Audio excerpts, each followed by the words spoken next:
Good evening, guys, and welcome to another episode of our devotional series, which is entitled Merry and Bright. So, this is our day 2, and this is entitled Christmas Begins with Christ. Charles M. Schulz said that Christmas is doing a little something extra for someone else. Tuwing Pasko, exchanging and receiving gifts is one of the most popular things na ginagawa natin. It's one of the most popular traditions during Christmas, and it usually begins sometime in November na yung mga advertisements lumalabas na siya kung ano yung perfect gift, no, para doon sa tao na nasa listahan mo. And Matthew chapter 2 tells us about the birth of Jesus. When the wise men heard about Jesus being born, and they went out to look for him. And Matthew chapter 2 verse 10 says that they were overjoyed when they found Jesus. And when they found him, they presented him with gifts of gold, frankincense, and myrrh. Ang pagbibigay ng regalo ay napaka-honorable at pagpapakita na ikaw ay generous na tao at nagsasabi doon sa pinagbigyan mo na nasa isip kita or you were on my mind. And every time that we give gifts to someone else, we resemble our Heavenly Father sa pagbibigay. And it's normal at expected talaga ang pagbibigayan ng regalo tuwing Christmas time. But what if we are generous all the time? What if magbigay tayo ng regalo ng April sa kaibigan natin just because walang okasyon, walang dahilan? Or what if mag-contribute tayo sa isang non-profit organization in June? Kung yung pagbibigay ay gagawin nating isang regular na bagay sa ating buhay, hindi siguro tayo sobrang magbibigay ng focus at maaabala sa pag-iisip na kung ano yung magandang regalong ibibigay natin, no?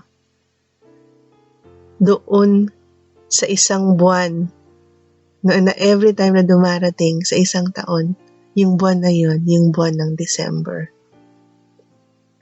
And maybe you're thinking that, wala naman akong pera. Paano ako magbibigay? No, dun sa past 11 months, wala akong pambili. Wala rin akong pang-donate all year round. But then, here are a few thoughts when it comes to giving. Number 1, a gift is a gift. And pag nagbigay ka, it means that you were thinking of someone bukod sa sarili mo. You might spend a little bit, you might spend a lot, or nothing at all. Sabi nga, yung halaga, hindi siya yung point ng pagbibigay.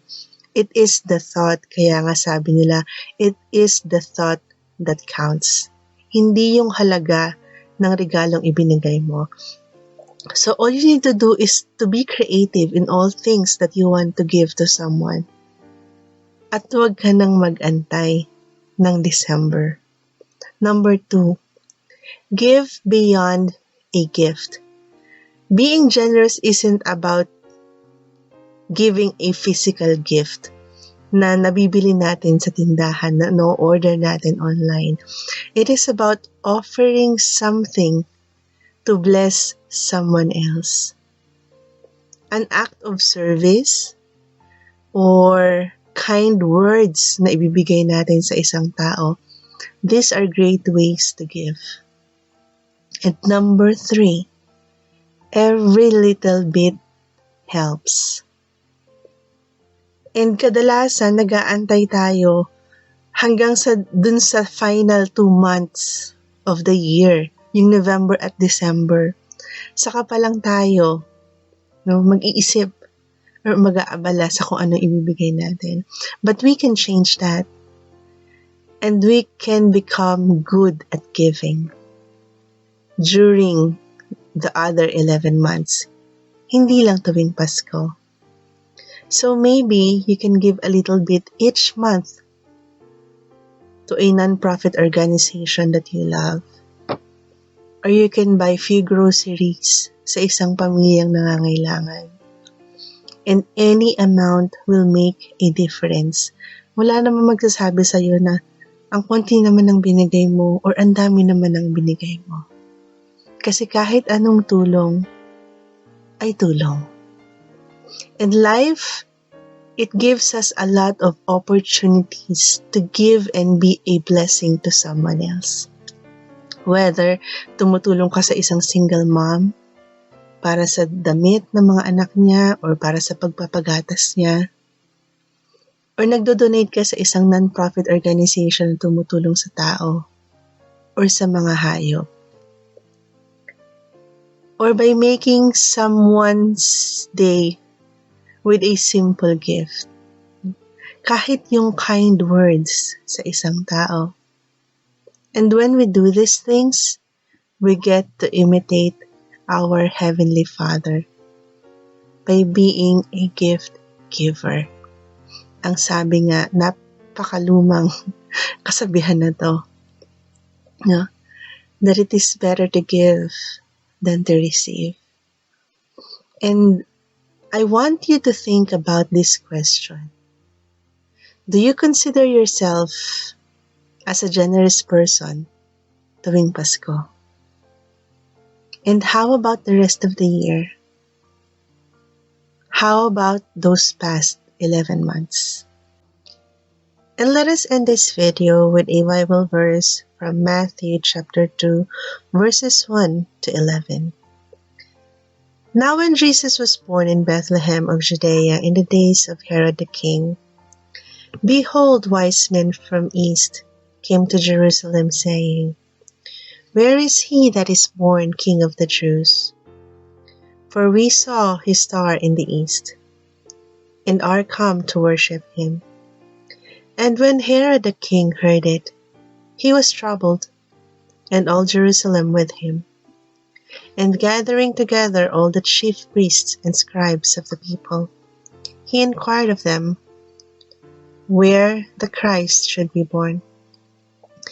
And they said unto him, In Bethlehem of Judea, for thus it is written through the prophet, And thou, Bethlehem, land of Judah, art in no wise least among the princes of Judah. For out of thee shall come forth a governor, who shall be shepherd of my people Israel. Then Herod privately called the wise men, and learned of them exactly what time the star appeared. And he sent them to Bethlehem, and said, Go and search out exactly concerning the young child, and when ye have found him, bring me word, that I also may come and worship him. And they, having heard the king, went their way. And lo, the star which they saw in the east went before them, till it came and stood over the young child was. And when they saw the star, they rejoiced with exceeding great joy. And they came into the house and saw a young child with Mary his mother. And they fell down and worshipped him. And opening their treasures, they offered unto him gifts, gold, and frankincense, and myrrh. And another verse from 2 Corinthians chapter 9, verses 6 to 7.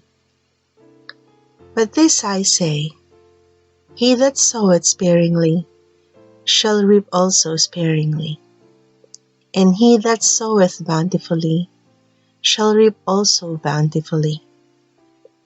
Let each man do according as he hath purposed in his heart, not grudgingly or of necessity. For God loveth a cheerful giver. So stay blessed, stay safe, and have a wonderful evening.